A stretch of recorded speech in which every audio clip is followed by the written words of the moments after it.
નમસ્કાર વિદ્યાર્થી મિત્ર, બાયસેગના આજના સંસ્કૃતના વ્યાખ્યાનમાં આપનું હાર્દિક સ્વાગત છે.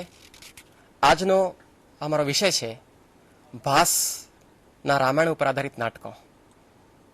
એમાં અમે આજનું વક્તવ્ય આપવા માટે આપની સમક્ષ બે મિત્રો ઉપસ્થિત છીએ. સૌરાષ્ટ્ર યુનિવર્સિટીના પ્રતિનિધિ તરીકે ડોક્ટર આર.એન. કાથર સાહેબ, associate professor, Saurashtra university Rajkot, અને હું પોતે ડોક્ટર ટી.એલ. શ્રીમાલી, શ્રીમતી આર.આર. પટેલ મહિલા arts and commerce college Rajkot. તો મિત્રો, ભાસના જે બે નાટકો છે રામાયણ ઉપર આધારિત, પહેલું નાટક છે અભિષેક અને બીજું છે પ્રતિમા નાટક. બંને નાટકો ખૂબ જ સરસ છે. આમ તો સંસ્કૃત સાહિત્યમાં બહુ જ જે અલગ અલગ નાટકકારો થયા છે, એમાં પ્રથમ નાટકકાર તરીકે જે પ્રતિષ્ઠિત છે એમાં ભાસનું નામ છે. ભાસ ખરેખર 13 નાટકો લખ્યા છે અલગ અલગ વિષયોને કેન્દ્રમાં રાખીને. પરંતુ ભાસનું જે રામાયણ ઉપર આધારિત નાટકો છે, બે નાટકો, એ અભિષેક નાટક. અભિષેક નાટકનો આપણે જો પરિચય આપું પ્રથમ, તેમાં કુલ 6 જેટલા અંકો છે. પ્રધાન રસ આ નાટકનો વીર રસ છે. અને કિષ્કિંધાકાંડ, સુંદરકાંડ અને લંકાકાંડ, આ ત્રણેય કાંડોને આધાર બનાવી અને એને નાટકીય ઓપ આપવાનું કાર્ય ભાસ કર્યું છે આ નાટકમાં. આ નાટકની વિગતે ચર્ચા કરીએ થોડી, તો કિષ્કિંધાકાંડમાં જે સુગ્રીવની સાથે શરતી મૈત્રી થાય છે રામની, અહીંથી કથા એ શરૂ થાય છે અને રામના અભિષેક સાથે જ આ કથાની પૂર્ણાવધિ થાય છે. 6 અંકોમાં આ પ્રકારની રામકથાને આવરીને ભાસ એને ઉત્તમ કૃતિ બનાવવાનો બહુ સુંદર પ્રયત્ન કર્યો છે. પ્રધાન રસ વીર રસ હોવાના કારણે જ શરૂઆતમાં જ નાટકનો જે મંગલાચરણનો શ્લોક છે એમાં જ વીર રસથી ઓતપ્રોત રામની સ્તુતિ કરે છે. આ પ્રકારના વીર પરાક્રમી રામ, અને પછી રામ, લક્ષ્મણ અને સુગ્રીવ અને હનુમાનનો મંચ ઉપર પ્રવેશ થાય છે. રામ એકી સાથે તાલ વૃક્ષોનું ભેદન કરે છે અને એ જોઈ અને સુગ્રીવને રામની શક્તિ પ્રત્યે વિશેષ શ્રદ્ધા જાગૃત થાય અને સુગ્રીવ વાલીને પડકાર ફેંકે છે, જે પેલા યુદ્ધમાં વાલીથી પરાજિત થઈ ચૂક્યો છે. સુગ્રીવની પત્નીને એણે બંદી બનાવી રાખી છે, એના પાસેથી રાજ્ય પડાવી લીધું છે. તો રામ સાથે શરતી મૈત્રી કરે છે કે જો તમે મને મદદ કરશો તો હું પણ તમને સીતાની શોધમાં, સીતાને પુનઃ પ્રાપ્તિમાં મદદ કરીશ. વાલીની પાસે સુગ્રીવ જ્યારે પડકાર ફેંકે છે ત્યારે વાલીની પત્ની તારાને આશંકા જાય છે કે આ ફરીથી કેમ આવ્યો છે, પાછો આવે છે ત્યારે. પરંતુ જે વાલી પત્ની જે છે એ તારાની આશંકાથી વાલી ડરતો નથી. વાલી કે બહુ પરાક્રમી છે અને બહુ ઉત્સાહી છે. એ ઉત્સાહથી બોલતો હોય છે. આપણે સ્લાઇડમાં શ્લોક જોઈ શકીએ. એ મિત્ર દેખાશે કે ઇન્દ્રો વા શરણમ તે અસ્તુ પ્રભુર્વા મધુસૂદન મત ચક્ષુર પથામ આસાદ્ય સજીવો નૈવ યાસ્યસી. ખરેખર એક સુગ્રીવને લલકારે છે, પડકાર ફેંકે છે કે તું ભલે ઇન્દ્રનું શરણ લે અથવા તો ગમે તે દેવનું શરણ લે, પરંતુ મારાથી તું હવે બચીને ક્યાંય જઈ શકશે નહીં. તો વીરરસનો જે સ્થાયી ભાવ છે, ઉત્સાહ, એ પ્રારંભમાં જ નાટકમાં ભાસ કેવી રીતે ખરેખર આ ચિત્ર્યો છે એ આપણે જોઈ શકીએ. વિદ્યાર્થી મિત્રો, હવે વાલીનો જ્યારે વધ કરે છે રામ, વાલીને સુગ્રીવનું જે યુદ્ધ થાય છે એમાં વાલી રામના બાણથી હણાય છે. જ્યારે વિંધાઈ જાય છે ત્યારે રામને મને કેમ વિંધ્યો, મને કેમ હણ્યો, એના વિશે, ન્યાયતા વિશે પ્રશ્ન કરે છે. અને વાલી અને રામનો સંવાદ ચાલે છે અહીંયા થોડો, અને વાલીના પ્રશ્નોનો ઉત્તર રામ આપે છે, ખરેખર તું દોષી છે અને એટલા માટે જ તારો મેં વધ કર્યો છે. અને પછી છેલ્લે વાલી રામની ક્ષમા યાચના કરે છે અને અંતમાં એના જે પ્રાણ ત્યાગ થાય એ પેલા પુત્ર અંગદ એની પાસે આવે છે. તારા પણ ત્યાં આવતી હોય છે વિલાપ કરતી, પરંતુ પોતે વાલી એને ત્યાં આવતી અટકાવે છે. કદાચ અહીંયા ભાસ રામાયણ મૂળ કથામાં તો તારા ત્યાં આવતી હોય છે, વિલાપ કરતી હોય છે, પરંતુ ભાસ કદાચ કે એ પ્રકારનો જે વીર છે અને વીરગતિને પ્રાપ્ત થયો છે અને અત્યારે આ પ્રકારનો વિલાપ કરીને એનો જે છે દૃશ્ય એ બગાડવા માંગતા નથી અને એને વીરગતિ મળે એટલા માટે અંગદ ત્યાં આવે છે.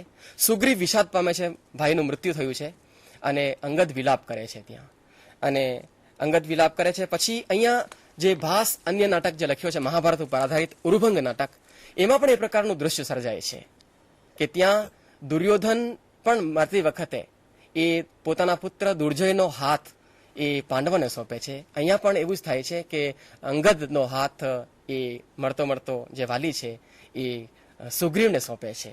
અને પછી અહીંયા જ હવે અહીંયા એક બાબત નોંધનીય છે સાહેબ, કે અહીંયા નાટ્યશાસ્ત્રનો જે નિયમ છે કે વધને ક્યારેય પણ આ રીતે મંચ ઉપર દર્શાવવું ના જોઈએ, પણ અહીંયા ભાસ એ પ્રકારનું નાટ્યશાસ્ત્રનું ઉલ્લંઘન કર્યું હોય એમ આપણને પ્રત્યક્ષ દેખાય છે અહીંયા. પછી દ્વિતીય અંકના અંદર એ સુંદરકાંડની કથા જ આગળ વધે છે, અને સીતાની શોધમાં અંગદની આગેવાનીમાં ગયેલા તમામ જે વાનરો છે નિરાશ થઈને આવી જાય છે. પરંતુ જટાયુનો જે મોટો ભાઈ છે સંપાતિ, એની માહિતી મુજબ એ હનુમાનનું લંકા તરફ પ્રયાણ થાય છે કે લંકામાં છે સીતા, તો લંકાની તરફ પ્રયાણ કરે છે હનુમાન. અને હવે અહીંયા ભાસ શું કર્યું છે કે સુંદરકાંડમાં મૂળ વાલ્મીકી રામાયણમાં જે 68 જેટલા શ્લોકોના અંદર વિસ્તારથી જે વર્ણન લંબાવ્યો છે વાલ્મીકીએ, એ ખૂબ ટૂંકાણમાં માત્ર એ 2 જ શ્લોકોમાં એ પતાવી અને હનુમાનને સીધો લંકામાં પ્રવેશ કરાવી દે છે. અને પછી એ અશોક વાટિકાનો પ્રસંગ સીધો ઉપસ્થિત કરી દે છે. અશોક વાટિકામાં જઈ અને સીતાની વિરહ અવસ્થામાં એ જુએ છે. અશોક વાટિકામાં જ્યારે હનુમાન પ્રવેશ કરે છે, વીંટી એમના પાસે હોય છે, પરંતુ વીંટી ત્યાં એ આપે છે, બતાવે છે, એવું ભાસ અહીંયા કંઈક બતાવતા નથી. હનુમાન જ્યારે અશોક વાટિકામાં પ્રવેશ કરે છે ત્યારે રાવણ પણ ત્યાં જ એ સમય જ પ્રવેશ કરતો હોય છે બરાબર, અને હનુમાન એક વૃક્ષ ઉપર આશ્રય લે છે ત્યાં, અને રાવણ અને સીતાનો સંવાદ ચાલતો હોય છે. સીતાને સમજાવવાનો નિષ્ફળ પ્રયત્ન કરતો હોય છે રાવણ. કોઈ પણ સંજોગોમાં રાવણ નો સ્વીકાર કરવા માંગતી નથી સીતા, અને એનાથી રાવણ બહુ વિચલિત થાય છે, દુઃખી થાય છે, અને સ્નાનનો સમય થઈ જવાના કારણે રાવણ ત્યાંથી પ્રસ્થાન કરે છે. અને પછી સમય મળે એટલે હનુમાન ત્યાંથી નીચે ઉતરી અને સીતાની મુલાકાત કરે છે, અને સીતાને આશ્વાસન આપે છે કે તમે ચિંતા ન કરો, ટૂંક સમયમાં જ અમે તમને મુક્ત કરાવશું. અને પછી એ સીતાને પ્રણામ કરીને ત્યાંથી વિદા લે છે. વિદા કરતી વખતે એ વિચાર કરે છે કે ખરેખર હું અહીંયા આવ્યો છું તો મારું થોડું પરાક્રમ પણ અહીંયા બતાવવું જોઈએ. અને એ 3જા અંકમાં ભાસ આ પ્રકારનું એક દૃશ્ય સર્જે છે કે ત્યાં અશોક વાટિકા વિધ્વંસ પ્રસંગ એમાં ઊભો કરે છે, અને સીતાને મળીને પાછા વિદા લે છે એ વખતે જ. અને અશોક વાટિકાનો વિધ્વંસ જે છે એની વાત અહીંયા જે છે વિસ્તારથી મૂળ વાલ્મીકી રામાયણમાં સાહેબ જે છે એ બહુ વિસ્તારથી વાત કરી છે એમાં, પરંતુ અહીંયા ભાસ પોતાની મૌલિક ઉદ્ભાવના અહીંયા કરી છે, અને એક શંકુકર્ણ રાક્ષસ દ્વારા અશોક વાટિકા વિધ્વંસની વાત અહીંયા એ લઈ આવે છે. અને શંકુકર્ણ અને પ્રતિહારીના સંવાદના માધ્યમથી એ બધાને જાણ થાય છે કે અશોક વાટિકાનું વિધ્વંસ થઈ રહ્યું છે. અને રાવણને જ્યારે એની જાણ થાય છે ત્યારે હુકમ કરે છે રાવણ કે 1000 સૈનિકોની ટુકડી ત્યાં મોકલો, અને ત્યાં જાય છે. એ સંવાદ બહુ ઝડપથી પતે છે બધા જ. શંકુકર્ણ ત્યાં જાય છે, 1000 સૈનિકોનો પણ ખાત્મો કરી દો છે, અને એ પ્રકારનું એક વાનર છે ઉત્પાત મચાવે છે. ત્યારે રાવણ બહુ ક્રોધિત થઈ જાય છે, અને અક્ષય કુમારને ત્યાં મોકલવાનું કહે છે. અક્ષય કુમાર પણ ત્યાં જાય છે. અક્ષય કુમાર પણ હનુમાનના પરાક્રમથી એ હણાઈ જાય છે, અને એ સાંભળીને રાવણ બહુ વિચલિત થાય છે અને કહે છે કે આશ્ચર્ય છે, ખરેખર આ પ્રકારનો પરાક્રમી કોણ દુષ્ટ આ અશોક વાટિકામાં આવી ગયો છે. અને ત્યારે એ પોતે રાવણ ત્યાં જવા તૈયાર થાય છે, અને ક્રોધિત થઈને ત્યારે એના જે અનુચર કહે છે કે પ્રસન્ન થાઓ પ્રતિહારી, અને ઇન્દ્રજીત પોતે જ એ યુદ્ધ માટે નીકળી ગયો છે. ત્યારે ઇન્દ્રજીત ઉપર એને પૂરો ભરોસો છે, અને ઇન્દ્રજીત ત્યાં જાય છે. અને પછી સ્વેચ્છાએ હનુમાન ઇન્દ્રજીતથી પકડાઈ જાય છે, અને એને બંદી બનાવી અને ત્યાં રાવણની સમક્ષ ઉપસ્થિત કરવામાં આવે છે. અહીંયા રાવણ અને હનુમાનનો સંવાદ જામે છે બરાબર. એની વચ્ચે જ વિભીષણને પણ ત્યાં બોલાવવામાં આવે છે. વિભીષણ ત્યારે કહે છે હું તમને કંઈક કહેવા માંગુ છું. ખરેખર ભાસ સંવાદ કલામાં બહુ જ મોખરે છે એમ કહી શકીએ. ભાસની સંવાદ કલા બહુ જોરદાર સંવાદો છે, બહુ ટૂંકા સંવાદો છે, સારગર્ભિત છે.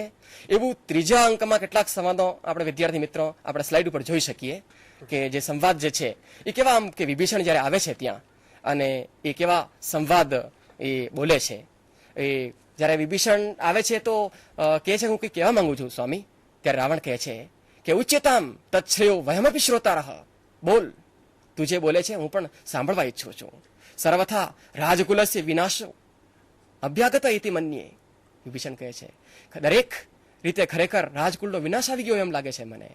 ખરેખર કેન કારણે, રાવણ બોલે છે. ત્યારે કયા કારણે?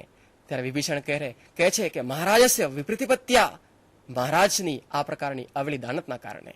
ત્યારે પછી આ સંવાદ બહુ લાંબો ચાલે છે ખરેખર, અને રાવણ આમાં કહે છે કે કામે વિપ્રતિપત્તિ, આમાં મારી કઈ અવળી દાનત છે? ત્યારે વિભીષણ કહે છે નનુ સીતા અપહરણમેવ. ત્યારે રાવણ કહે છે સીતા અપહરણ કો દોષો સ્યાત. ત્યારે વિભીષણ કહે છે અધર્મશ્ચ. અને આ રીતે ક્રમશઃ આ સંવાદ જે છે એ આગળ વધે છે. બહુ આ પ્રકારના જે સંવાદો છે ખરેખર બહુ જ આવા જોરદાર સંવાદો છે, અને એ આપણું ધ્યાન ખેંચે છે. અને પછી એ ત્રીજા અંકમાં જ વિભીષણનો નિર્વાસન કરે છે એ, અને વિભીષણ પછી રામનું શરણ સ્વીકારવાનું એ વિચાર કરે છે. અને ચોથા અંકના અંદર એ સુંદરકાંડ અને લંકાકાંડ બંનેની કથાનું મિશ્રણ છે, અને ભાસ પોતાની કથાને આગળ વધારે છે. સુગ્રીવના જે કંચુકી છે એના સૂચન કરવાથી એ સીતાની ખબર લાગતા જ વાનર સેનાપતિ લંકા તરફ કૂચ કરવા માટે વાનર સેનાપતિને એ સૂચના કરે છે, અને વાનર સૈન્ય રામ લક્ષ્મણ એ બધા જ સમુદ્ર કિનારે આવી પહોંચે છે. આકાશ માર્ગથી વિભીષણ પણ ત્યાં જ આગમન થાય છે વિભીષણનું, અને શરણાગતિ લેવા માટે આવે છે ત્યાં. હવે અહીંયા એ મનમાં એને આ પ્રકારની શંકા છે કે મને રામ ખબર નહીં કે રાવણના શત્રુ છે, મને સ્વીકાર કરશે કે કેમ. એટલે એ પ્રકારના એ શબ્દો બોલે છે કિમ વક્ષતિ ઇતિ હૃદયમ પરિશંકિતમ મે, કે ખબર નહીં શું કહે છે. ત્યાં એક ભાસનો જે ઉદયન કથા ઉપર આધારિત નાટક છે સ્વપ્ન વાસવદત્તમ નાટક, એનું પણ આપણને અહીંયા એક ઝલક મળે છે કે સમાન આ પ્રકારના શબ્દો એ ત્યાં પણ ઉપયોગ કર્યો છે ભાસે. અને હવે ત્યારે ત્યાં સુગ્રીવને શંકા જાય છે કે ખરેખર આ કોણ છે, અને આપણે અહીંયા આવી ગયો છે, અને આ કદાચ કોઈ ભેદું છે. ત્યારે હનુમાન તરત વિભીષણને ઓળખી જાય છે, અને એના સ્વભાવથી પણ અવગત કરાવે છે, અને સુગ્રીવને શંકા નહીં કરવાનું એ કહે છે. અને જ્યારે શંકાનો સમાધાન થઈ જાય છે ત્યારે રામ તરત આશ્વાસન આપતા એ વિભીષણને કહે છે આદ્ય પ્રવૃત્તિ મદ વચનાદ લંકેશ્વરો ભવ, આવા આશીર્વાદ પણ એને આપે છે. અને ત્યાર પછી આ ચોથા અંકમાં જ સમુદ્ર તરણ પ્રસંગ જે છે એ ભાસનું ખૂબ જ મૌલિક ઉદ્ભાવના છે આ પ્રસંગના અંદર. અને વિભીષણ હવે સલાહ આપે છે રામને કે દરિયો જે છે એ ખરેખર દિવ્યાસ્ત્રનો પ્રયોગ કર્યા વગર આ દરિયો સ્થાન જગ્યા આપશે નહીં, દરિયો પાર કરીને લંકામાં પ્રવેશ કરવો છે. તો એના માટે એ દરિયાનું જે વર્ણન છે એ વર્ણન વિદ્યાર્થી મિત્રો એ બહુ સરસ દરિયાનું જે વર્ણન છે એ પેલા કેટલીક વાત એ પ્રકારની છે કે એમાં દરિયો સાકાર થઈ અને જે જળના અધિષ્ઠાતા દેવ છે વરુણ એ ત્યાં ઉપસ્થિત થાય છે, અને નારાયણના રૂપમાં રામની સ્તુતિ કરે છે, અને પછી એ જગ્યા આપે છે દરિયાના અંદર. અને ત્યારે રામ અને બધા જ જે સૈન્ય છે પ્રસ્થાન કરે છે, અને પ્રસ્થાન કરતી વખતે જે આ બધું દૃશ્ય જોઈ અને રામ જે વર્ણન કરે છે એ ખરેખર ખૂબ અદ્ભુત વર્ણન છે. અને એમનું જે કવિત્વ જે છે એમાં ખીલી ઉઠ્યું છે, અને એવું લાગે છે કે જેમ કાલિદાસની જેમ જ આ ભાસ પણ માનો કે પ્રકૃતિના પૂજારી ન હોય. એ સ્ક્રીન ઉપર આપ એ શ્લોક જોશો મિત્રો, આપણે એ શ્લોક આપણે વાંચન કરીએ કે ક્વચિત ફેનોદગારી. એ શ્લોકને ગાઈને પણ સાંભળી શકીએ. ભાસના નાટકોના અંદર આ પ્રકારની કેટલાક શ્લોકોમાં બહુ સરસ ગેયતા પણ છે.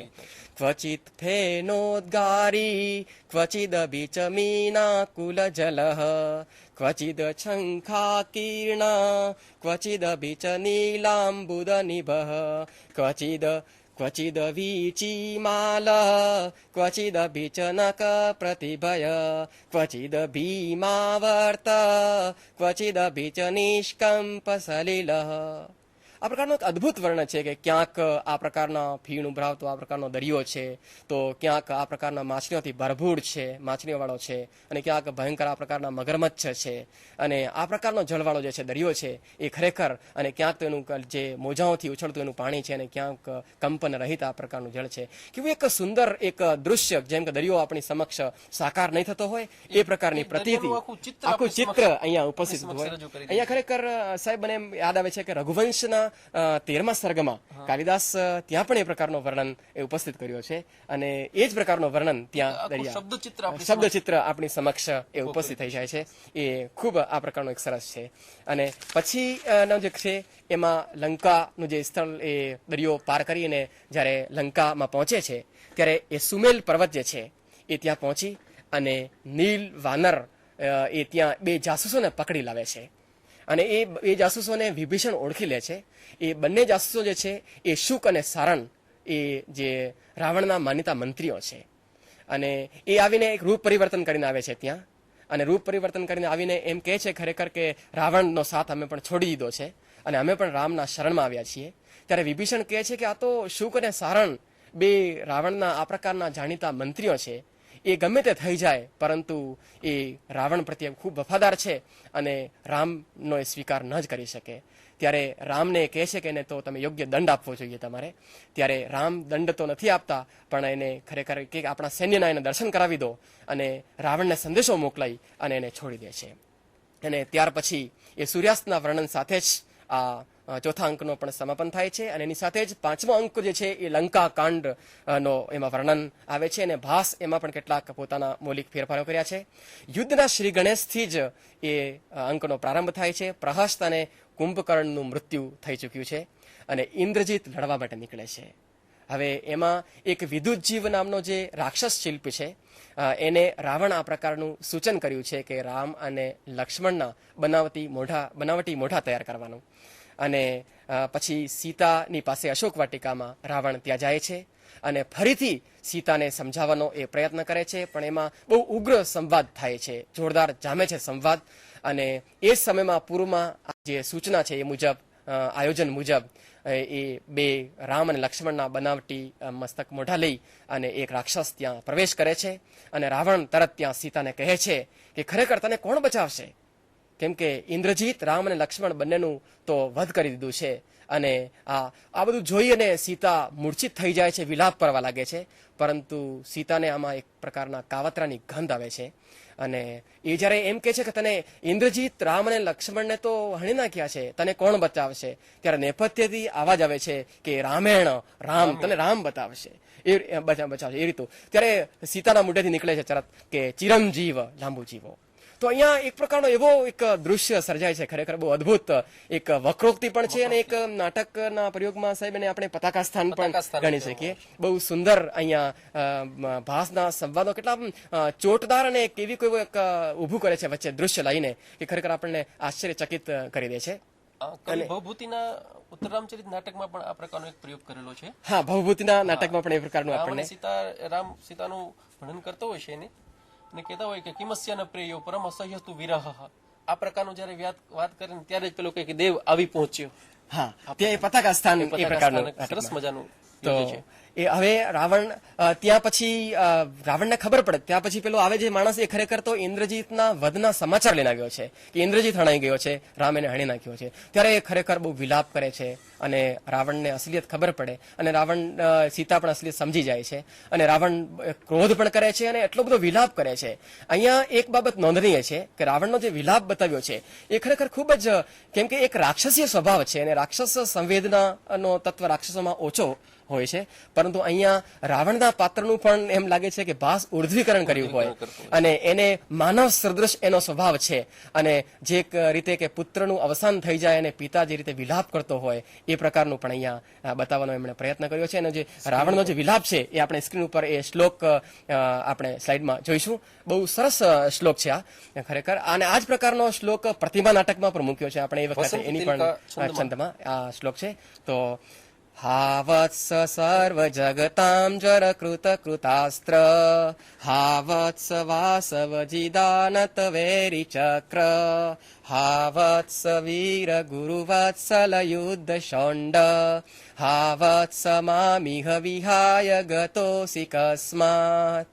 રામ આ પ્રકારનું જે છે કે ખરેખર રાવણ જે અહીંયા આ પ્રકારનો વિલાપ કરે છે કે સમગ્ર જગતને સંતાપ આપનાર અને ખરેખર આ પ્રકારનો જો આટલો બધો જે યોગ્યતાનો ધની છે, હે પુત્ર, હે દીકરા, તું ખરેખર મને છોડીને ક્યાં સીધાવ્યો છે અને તારા વગર હું કઈ રીતે રહી શકીશ. આ પ્રકારના ભાવ જે છે એક લૌકિક માનવ પિતા નું જે હૃદય આ પ્રકારનું વેદના વ્યક્ત કરે છે, આ પ્રકારનો જે દુઃખ વ્યક્ત કરે છે, આ પ્રકારનો વિલાપ અહીંયા જે મૂક્યો છે ભાસ, એ ખરેખર ખૂબ જ અદ્ભુત છે. અને ત્યાર પછી એનો જે અંતિમ અંક છે, 6ઠ્ઠો અંક, એમાં પણ એનો પ્રારંભ જ બહુ લાંબો એમાં જે છે એ 18 જે શ્લોકો છે એનો વિષ્કંભક છે. અને વિષ્કંભકમાં 3 વિદ્યાધરોના માધ્યમથી જે ભયંકર યુદ્ધ સંગ્રામ ચાલી રહ્યું છે રામ અને રાવણનું, એનો પ્રત્યક્ષ જે નજરે જોયો જે દૃશ્ય છે, એ અહેવાલ જે છે આખો એ 3 વિદ્યાધરોના માધ્યમથી પ્રસ્તુત કરવાનો ભાસ બહુ સુંદર પ્રયત્ન કર્યો છે. અને ત્યાં જ ઇન્દ્રથી પ્રેરિત થઈ અને માતલી એક રથ લઈને આવે છે અને રથ ઉપર રામ સવાર થાય છે અને પછી બ્રહ્માસ્ત્ર છોડી અને રાવણનો સંહાર કરે છે.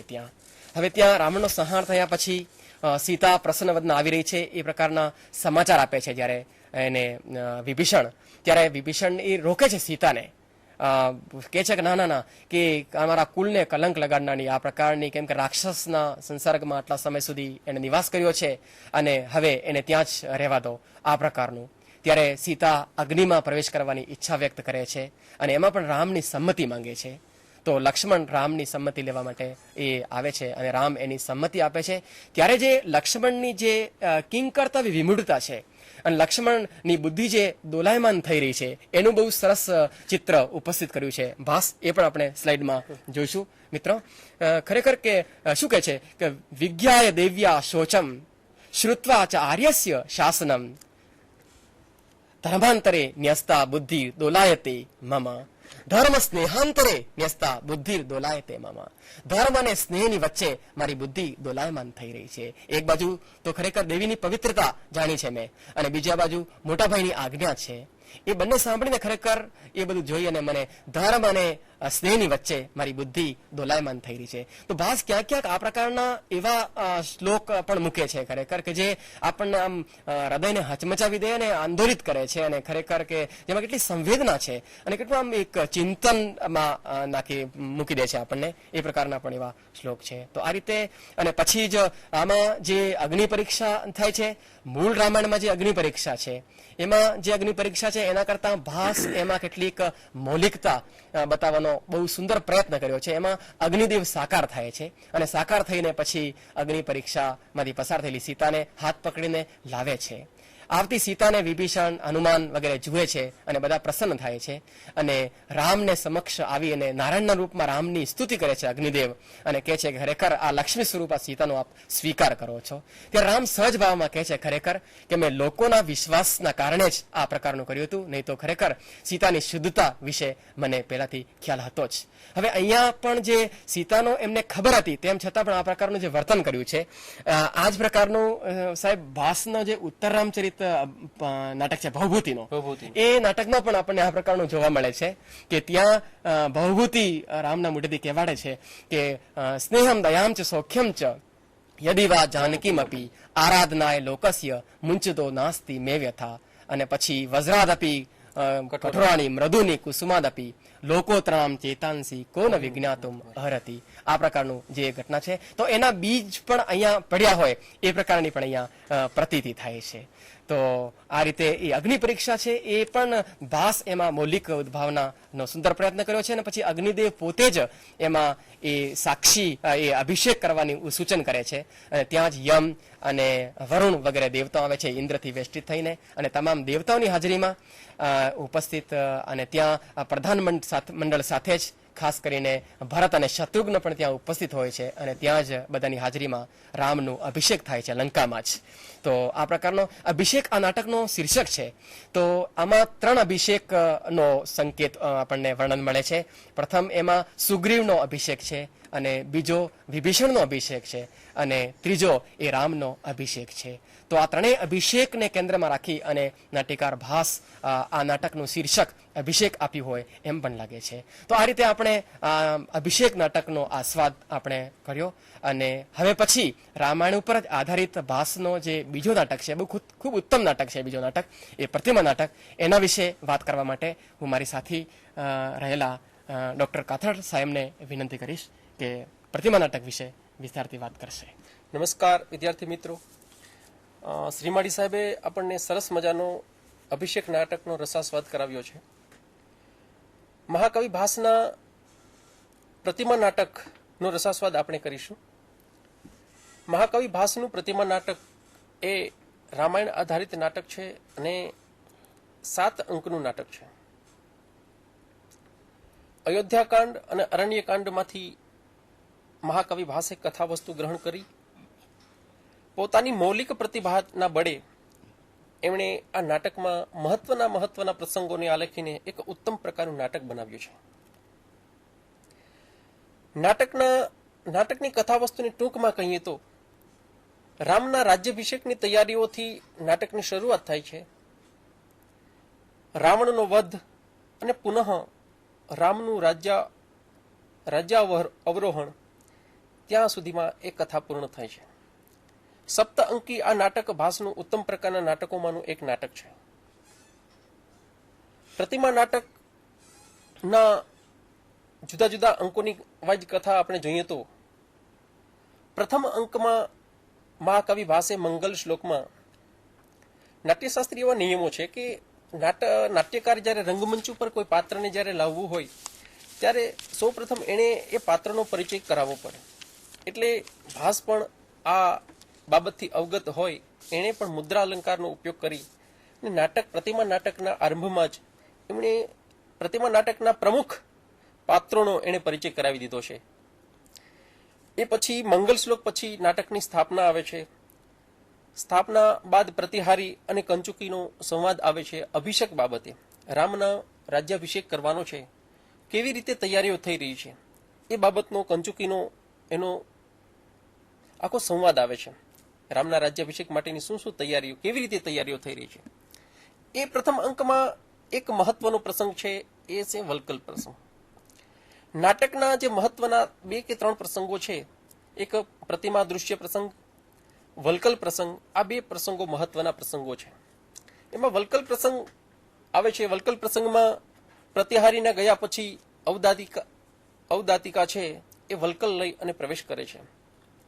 એને રમૂજ ખાતર રંગમંડપમાંથી એ વલ્કલ લઈ અને આવી હોય છે. એ જ સમયે સીતાનો પરિવાર સહિત ત્યાં પ્રવેશ થાય છે. અવદાતિકા સીતાને જોઈ અને અવદાતિકા થોડી ખંચકાય છે એના હાથમાં વલ્કલ જોઈને. સીતા અને અવદાતિકા વચ્ચેનો સંવાદ થાય છે અને એ વલ્કલ જોઈ અને એ વલ્કલ પહેરવાની સીતાની પણ ઈચ્છા થાય છે. એટલે મજાકમાં એ વલ્કલ પણ પહેરવાની ઈચ્છા થાય છે. અવદાતિકા પાસેથી લઈ અને એ વલ્કલ પણ ધારણ કરે છે. એ પછી રામ અને સીતા વચ્ચેનો સંવાદ થાય છે વલ્કલ બાબતે. જેવી રીતે સીતાની ઈચ્છા થાય છે વલ્કલ ધારણ કરવાની, એવી રામની પણ ઈચ્છા થાય છે. એટલે આ બધી વલ્કલ ધારણ કરવાની જે ઈચ્છા છે એ પછી ભવિષ્યમાં જે આવનારો જે પ્રસંગ છે એનું ભાવિ સૂચન ભાસ કરી દે છે. એટલે પ્રેક્ષકોને માનસિક રીતે તૈયાર કરવાનું આ ભાસનો આ ઉપક્રમ છે વલ્કલ પ્રસંગ દ્વારા. મૂળ કથામાં વલ્કલ પ્રસંગ, મૂળ કથા જે છે એમાં જ્યારે વનગમન કરવાનું હોય છે ત્યારે સીતાને વલ્કલ નહીં પણ એને મનગમતા જે વસ્ત્રો આપે છે, જ્યારે અહીંયા માત્ર વલ્કલ આપે છે. એ ભાસનું મૌલિક પ્રદાન છે મૂળ કથાથી. એટલે આ બધા પ્રસંગો ચાલતા હોય ત્યારે મંગળ પ્રસંગના જે ગીત ગવાતા હોય, વાજિંત્રો વાગતા હોય એ બંધ થઈ જાય છે અને ચેટી અને સીતા એ બાબતે શંકાશીલ બને છે. પછી રામના રાજ્યાભિષેક બાદ દશરથનું વનગમન થશે, આ બાબતનો વિચાર કરીને સીતા થોડા ખિન્ન થાય છે. સીતા પાસે આવે છે રામ અને અભિષેકનો નિર્ણય કેવી રીતે લેવાનો. રામનો અભિષેક કરવાની સંપૂર્ણ તૈયારી થઈ રહી હતી અને એ તૈયારી કેવી રીતે થઈ રહી હતી એનો એક સુંદર મજાનો આખા અભિષેક પ્રસંગની સંપૂર્ણ તૈયારીનો એક જ શ્લોકમાં મહાકવિ ભાસે સરસ મજાનો શાર્દુલ વિકલિત છંદમાં એણે નિરૂપણ કરી દીધું છે. એનું સ્લાઇડ ઉપર વિદ્યાર્થી મિત્રો જોઈ શકશો. શાર્દુલ વિકલિત છંદમાં છે. સાહેબ આપો, કંપની આપો તો ગાઈને સંભળાય. હાજી. છત્રમ સવ્યજનમ સનંદીપટહમ ભદ્રાસનમ કલ્પિતમ ન્યસ્તા હેમયા સંદર્ભ કુમાર તીર્થમ પૂર્ણ ઘટા યુક્ત પુષ્યરથશ્ચ મંત્રી સહિતા પૌરા સમયગતા સર્વસ્યાસ્ય હિ મંગલમ સ ભગવાન વેદ્યામ વસિષ્ઠ સ્થિત. એટલે શાર્દુલ વિકૃત છંદમાં છે આખો છંદ. એટલે એમાં કહે છે કે કેવી તૈયારી કરી છે. ચામર સહિત છત્ર, આનંદને સમયને અનુરૂપ નગારું, જે અભિષેક માટેની કયા કયા બાબતોની ભાસે તૈયારી કરી છે અને કેટલા કેટલા વસ્તુઓની જરૂર પડશે એનો આખો ચિતાર આપી દીધો છે. ચામર સહિત છત્ર, આનંદ સમયને અનુરૂપ નગારું તથા માંગલિક આસન પણ તૈયાર કર્યું છે. દર્ભ અને ફૂલો સહિતના તીર્થ જલથી ભરેલા સુવર્ણના ઘડા મૂકવામાં આવ્યા છે. પુષ્ય રથ, ક્રીડા માટેનો જે રથ છે એ પણ જોડાયેલા છે. મંત્રીઓ સહિત નગરજનો આવ્યા છે અને આ સર્વના મંગળ સ્વરૂપ તે ભગવાન વશિષ્ઠ વેદી ઉપર પણ બેઠા છે. આટલી અભિષેકની સંપૂર્ણ તૈયારી થઈ ગઈ હોય છે અને એ દરમિયાન જ મંથરા આવી અને રાજા દશરથના કાનમાં કંઈક કહી જાય છે અને રામનો રાજ્યાભિષેક થતો નથી. એટલે આ રીતનું આખું અભિષેકની તૈયારી થઈ જાય છે. મંથરા આવે છે કૈકેયીના કહેવાથી અને રાજા દશરથના કાનમાં કંઈક કહી જાય છે અને રામનો રાજ્યાભિષેક થતો નથી. અને રામ અને સીતા વનગમન માટેની તૈયારી કરી છે. એ જ દરમિયાન ક્રોધથી ભરાયેલા લક્ષ્મણનો પ્રવેશ થાય છે. લક્ષ્મણ પણ ક્રોધથી ભરાયેલો છે અને પણ અંતે આખા અંકને અંતે એ રામ, સીતા અને લક્ષ્મણનું વનગમન તરફ પ્રયાણ થાય છે. દ્વિતીય અંકમાં મહાકવિ ભાસે મિશ્ર વિષ્કંભકમાં દશરથની કરુણ સ્થિતિનો ચિતાર આપ્યો છે. દશરથના 2 પુત્ર અને પુત્રવધુ વનમાં જાય છે. એમના પુત્રને રાજ્યાભિષેક થવાનો હતો, એ ન થયો. આને કારણે દશરથ એકદમ વ્યાકુળ થઈ જાય છે. દશરથનું એકદમ વ્યાકુળ ચિત્ર કવિએ ઉપસાવ્યું છે. દશરથનો વિલાપ નિરૂપ્યો છે. વિલાપ બે દૃશ્યમાં નિરૂપ્યો છે. સુમંત્રને આવે એ પૂર્વેનો અને સુમંત્ર વનમાંથી પાછો આવે એ પછીનો. એટલે 2 પ્રકારનો એનો જે દશરથનો જે વિલાપ છે. દશરથ ઘણા બધા વિલાપ કરે છે. એનો વિલાપનું એક સુંદર મજાનું દૃશ્ય મહાકવિ ભાસે નિરૂપ્યું છે. વિદ્યાર્થી મિત્રો, આપ સ્ક્રીન ઉપર જોઈ શકશો ને એ આપણા વસંત તિલકા છંદમાં છે. હા વત્સ રામ જગતામ નયનાભિરામ, હા વત્સ લક્ષ્મણ સલક્ષ્મણ સર્વગાત્ર, હા સાધ્વી મૈથિલીપતિ સ્થિત ચિત્ત વૃત્તે, હા ગતા કિલ વનમ બત મે તનુજા. દશરથ કહે છે એનો હૃદય એકદમ વલવલી ઉઠ્યું છે પોતાના પુત્રો જ્યારે વનગમન કરે છે. એટલે કહે છે કે જગતના નેત્રોને આનંદ આપનાર હા વત્સ રામ, સામુદ્રિક ચિહ્નોથી યુક્ત સર્વગાત્રોવાળા હા વત્સ લક્ષ્મણ, પતિમાં મગ્ન ચિત્ત વૃત્તિવાળી હા સાધ્વી મૈથિલી. અરે રે મારા સંતાનો ખરે જ વનમાં ગયા. પોતાના સંતાનો વનમાં ગયા એનો અફસોસ એણે મહાકવિ ભાસે આખા દશરથનું આખું ચિત્ર એમણે આ શ્લોકમાં આપી દીધું છે. આ પ્રકારનું ચિત્ર આપી દે છે. અને પછી જ્યારે નાટકના અંતમાં જ્યારે સુમંત્ર જ્યારે વનમાંથી પાછો આવે છે, એ વનમાંથી પાછો આવે છે ત્યારે એ પૂછે છે કે સુમંત્ર જ્યારે રથ લઈને વનમાંથી આવે છે ત્યારે રામ, સીતા અને લક્ષ્મણને લઈને આવે છે કે ખાલી એકલો જ આવે છે. ત્યારે એને એવું જાણવા મળે છે કે ભાઈ સુમંત્રનો રથ એ તો ખાલી રથ લઈને આવી રહ્યા છે. ત્યારે એ એક પ્રકારનો શોક ઉદ્ગાર એ રજૂ કરે છે કે શૂન્યમ પ્રાપ્તો યદિ રથો ભગ્નો મમ મનોરથ. વિદ્યાર્થી મિત્રો, આપ સ્ક્રીન ઉપર જોઈ શકશો દશરથનો વિલાપ છે. જે સુમંત્ર છે એ રથ ખાલી લઈ અને રામ, સીતા અને લક્ષ્મણ વગર આવી રહ્યો છે ફરી પાછો. એટલે દશરથ વિચારે છે કે શૂન્યમ પ્રાપ્તો યદિ રથો ભગ્નો મમ મનોરથ, નૂનમ દશરથમ નેતુમ કાલે ન પ્રેષિતો રથ. જો આ રથ વનમાંથી રાજા રામ, લક્ષ્મણ અને સીતા વગર જો પાછો માત્ર ખાલી રથ આવતો હોય તો ખરેખર આ દશરથ એવા રાજા એવા મને લઈ જવા માટે યમરાજાએ જ કાલે ન કાલે એને શબ્દ યમરાજે. યમરાજાએ આ રથ મને લઈ જવા માટે અહીંયા મોકલ્યો છે, એ પ્રકારનો એને અહીંયા પ્રયોગ કર્યો છે. અને ખૂબ સરસ મજાનું એનું કરુણ ચિત્ર મહાકવિ ભાસે ઉપસાવ્યું છે. આ પ્રકારે દ્વિતીય અંકમાં એનું શોક અને દશરથનું મરણ થાય છે. તૃતીય અંકના પ્રારંભમાં મહાકવિ ભાસે સુધાકર અને ભટ્ટ વચ્ચેનો સંવાદ નિરૂપ્યો છે. અને એ સંવાદમાં મહાકવિ ભાસ એ હાસ્યરસનું નિરૂપણ કર્યું છે. સંપૂર્ણ નાટકમાં સાહેબ કરુણ રસ છે, પણ હાસ્યરસનું આપણને આ તૃતીય અંકમાં થોડું ભાસો હાસ ભાસો હાસ યુક્તિ છે એ એવું ખરેખર ને, ભાસો હાસ કવિ કુલગુરુ કાલિદાસ વિલાસો, એમાં ભાસો હાસ એટલે હાસ્યરસ તો એને નિરૂપવું જ પડે, હોય છે. એટલે એની પ્રસિદ્ધિ નહીતર જતી રહે ભાસની. એટલે કોઈ ને કોઈ સ્વરૂપે ભાસે તૃતીય અંકમાં સુધાકર અને ભટ્ટ વચ્ચેના સંવાદમાં હાસ્યરસનું નિરૂપણ કર્યું છે. એ પછી ભરત અને સૂત વચ્ચેનો પણ સંવાદ આવે છે.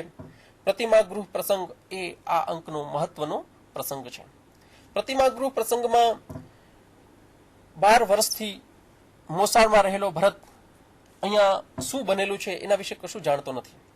એટલે પોતાના પિતા દશરથનું મૃત્યુ થઈ ગયું છે, એનું અવસાન થયું છે, એટલે એ જાણતો નથી. એટલે કવિએ મહાકવિ ભાસે આ પ્રકારનો પ્રસંગ યોજી અને એક મનોવૈજ્ઞાનિક ભાસનો દૃષ્ટિકોણ હોય એ આપણને આમાં જોવા મળે છે. સીધા સમાચાર એને આઘાત ન લાગી જાય. કોઈ પણ વ્યક્તિને જયારે પોતાના સ્વજનના સીધે સીધા સમાચાર આપીએ ત્યારે એનો કેટલો આઘાત લાગે કેટલું છે. સરસ એનો- અને એ પણ પાછો ભરતને, કે જે ભરત પોતાના કુટુંબીજનો, માતાઓને, પિતાને મળવા માટે એટલો બધો આતુર છે. એનું તૃતીય અંકના આરંભમાં ઘણું બધું વર્ણન કર્યું છે કે ભરત મળવા માટે કેટલો આતુર છે. એવા જ સમયે એ ઘરે પહોંચે અને એના પિતાના મૃત્યુના સમાચાર મળે તો એની માનસિક સ્થિતિ કયા પ્રકારની થાય, આ બાબતથી ભાસ સજાગ છે. એટલે ભાસનું મનોવૈજ્ઞાનિક નિરૂપણ કયા પ્રકારનું છે એ આ પ્રકારનું છે. અને એટલા માટે જ કદાચ શીર્ષક તરીકે પણ પ્રતિમા નાટકમ રાખ્યું છે, જે યોગ્ય છે, ખૂબ જ યોગ્ય યોગ્ય છે. છે. એટલે પ્રતિમાનું દ્રશ્ય છે એ મહત્વનું છે. પ્રતિમામાં જે એના પૂર્વજ રાજાઓ છે એના એ જે મૃત્યુ પામેલા રાજાઓના બધાના પ્રતિમાઓ મૂકેલી છે. અને એનો જે દેવકુલિક છે એનો જે રખેવાળ છે એ બધી ભરતને પૂર્વે નગરમાં પ્રવેશે એ પૂર્વે આ પ્રતિમા ગૃહનું ભાસે એ પ્રકારનું આયોજન કરેલું છે કે ભરત ત્યાં જ રહ્યો છે. અને શરૂઆતમાં એ પ્રતિમા જે ગૃહ છે ત્યાં જાય છે અને બધી પ્રતિમાઓ જુએ છે. એને ખબર નથી કે આ કોની આખા પ્રતિમા છે. નાટકનું આ હાર્દ હોય એમ. આ હાર્દ છે આખા નાટકનો, આ જે સંવાદ છે તે. એટલે પ્રતિમાઓનો સૌ પ્રથમ દેવકુલિક છે એ બધી, દેવકુલિક પણ નથી જાણતો કે આ વ્યક્તિ કોણ છે. એટલે બધું અજાણું રાખ્યું છે ભાસે. એટલે આ પ્રકારનો સંવાદ યોજીને મહાકવિ ભાસે આખા નાટકનો હાર્દ અહીં રજૂ કરી દીધો છે કે દશરથનું મૃત્યુ થયું છે એ પહેલા પ્રતિમા દ્વારા ભરતને એનો પરિચય થાય અને પછી ધીરે ધીરે એ થાય. એટલે એની માનસિક સ્થિતિમાં કોઈ જે પરિસ્થિતિ છે એ ડામાડોળ ન થઈ શકે એ પ્રકારનો ભાસનો ખાસ ઉદ્દેશ છે. એટલે જે એ સંવાદ છે એમાં દેવકુલિક કહે છે, એને એક એક પછી બતાવતા જાય છે કે અયમ દિલીપ, દેવકુલિક કહે છે આ દિલીપ છે. ભરત આત્મગતમ પિતૃ પિતામહો મહારાજસ્ય, અર્થાત મનમાં મહારાજના પિતાના પિતામહ મોટેથી. કે પછી દેવકુલિક અત્ર ભવાન રઘુ, આ રઘુ છે. એક એક ને આંગળી ચીંધી અને બતાવતા જાય છે. પછીનો જે સંવાદ છે કે ભરત કહે છે પિતામહો મહારાજસ્ય, મહારાજના પિતામહ મોટેથી. પછી તો દેવકુલિક કહે છે અત્ર ભવાન અજહ, આ અજ છે.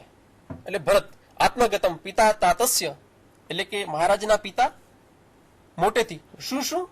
એટલે એને થોડી જિજ્ઞાસા થાય છે કે આ શું એમ.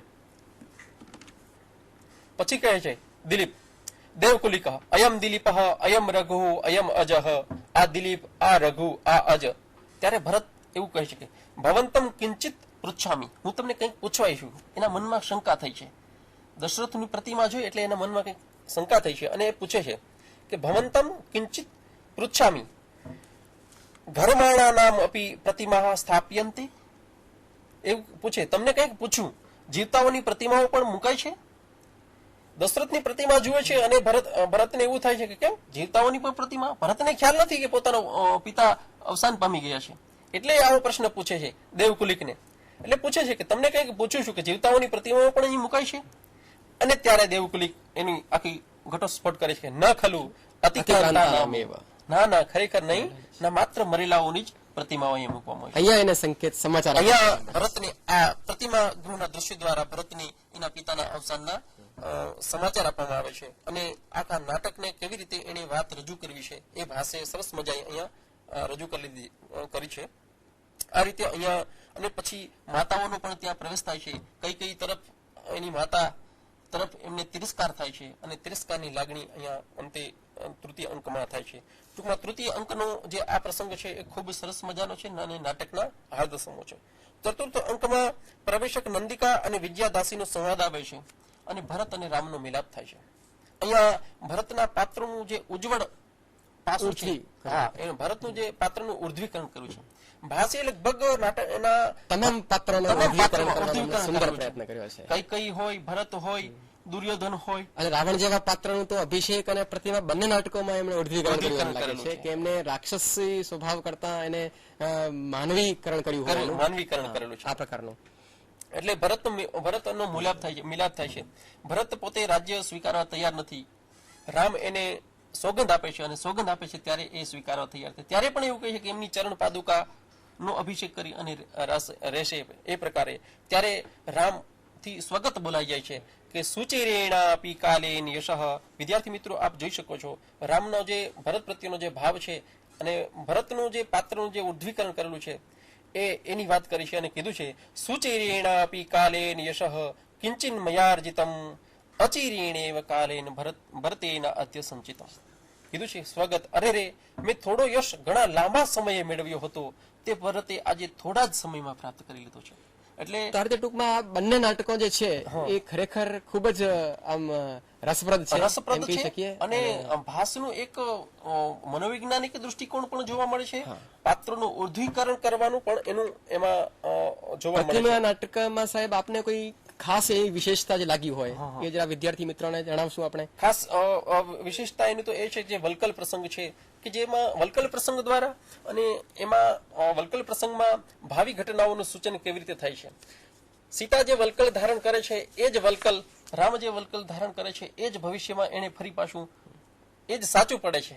એ ભાષનું મહત્વનું સૂચન કલા ભાષની કયા પ્રકારની છે એનું આપણને ખ્યાલ આવે છે. કઈકઈના પાત્રનું જે ઉર્ધ્વીકરણ કરેલું છે એ ખૂબ અગત્યનું એ ખૂબ મહત્વનું છે. મૂળ કથામાં જે કઈકઈનું પાત્ર છે એને બદલે ભાષે જે કઈકઈના પાત્રને જે રીતે રજૂ કરેલું છે એ ખૂબ અગત્યનું છે. એ જોતા લાગે છે ખરા અર્થમાં કેકઈને સમજવાનો જે પ્રયત્ન કર્યો છે ભાષ જેટલી કેકઈને સમજી શક્યા છે એવું કોઈ અન્ય નહીં સમજી શક્યા એવું પણ કહી શકાય. અને રામાયણ ઉપર આધારિત જે બંને નાટકો છે, ભાસના અભિષેક અને પ્રતિમા નાટક, એનું જો બંનેનું આપણે તુલનાત્મક દ્રષ્ટિથી જો વિચાર કરીએ તો પ્રતિમા નાટકમાં એવું લાગે છે સાહેબ કે કૌટુંબિક એકતાનું સુંદર ચિત્ર રજૂ કર્યું છે. પ્રતિમા નાટક એટલે માત્ર અને માત્ર કૌટુંબિક એકતાનું છે, સુંદર ચિત્ર છે. જ્યારે અભિષેક નાટક જે છે એનો પ્રધાન રસ પણ વીર રસ છે અને વીર રસમાં પણ ખાસ કરીને યુદ્ધવીર છે. વીર રસના જે 3 પ્રકાર કરીએ આપણે, માનો કે વીર, યુદ્ધવીર, ધર્મવીર અને દયાવીર, તો એમાં યુદ્ધવીર છે. તો એમાં જે રામનું જે પાત્ર છે એનું ક્ષાત્ર શક્તિનું ભવ્ય નિરૂપણ અહીંયા કર્યું છે.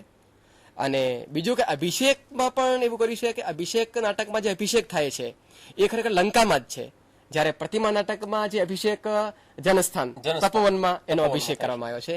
આ રીતે બંને નાટકો જે પેલા એની માતા કૈકેયી છે અયોધ્યામાં પણ એનો નિર્દેશ એ કરે છે. એટલે કૈકેયીના પાત્રને કેટલું ઉર્ધ્વીકરણ, એટલે કૈકેયીની કેટલી ઈચ્છા છે અને એ અભિષેક કરાવવાનો છે અને ત્યાં ઉપસ્થિત પણ રહે છે. હાજી. અને પ્રતિમા નાટકમાં અગ્નિ પરીક્ષાનું સૂચન માત્ર છે, જ્યારે અભિષેક નાટકમાં ખરેખર અગ્નિ પરીક્ષા થઈ છે.